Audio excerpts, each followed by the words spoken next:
हर मुसलमान को दयानतदारी, खुलूस और बेगरजी से पाकिस्तान की खिदमत करनी चाहिए। आइए आज सब मिलकर ये अहद करें कि हम अपने जाती मफाद से बालातर होकर मुल्क की तामीर और तरक्की के लिए अपने कायद वाले जज्बे के साथ काम करें। Sahiwal bureau chief Sahiwal Prince Altaf Hussain की रिपोर्ट के मुताबिक साहिवाल में भी कुत्ते की शक्ल वाली चमगादड़ें हजारों तादाद में मौजूद इंतजामिया खामोश तमाशाई का किरदार अदा कर रही है।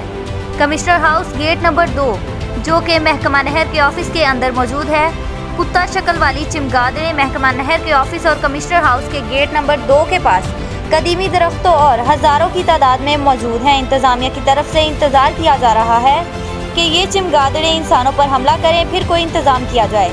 साहिवाल की इंतजामिया की खामोशी समझ से बाहर है। ये खूनख्वार चमगादड़ें साहिवाल में महकमा नहर के ऑफिस और गवर्नमेंट कॉलेज के कदीमी दरख्तों पर इस वक्त भी मौजूद हैं, जो कि एक बहुत बड़े खतरे की घंटी है। इंतजामिया इन खूनख्वार चमगादड़ों का जल्द इंतजाम करे, कहीं ये साहिवाल शहर के लोगों पर हमलावर ना हो जाएं।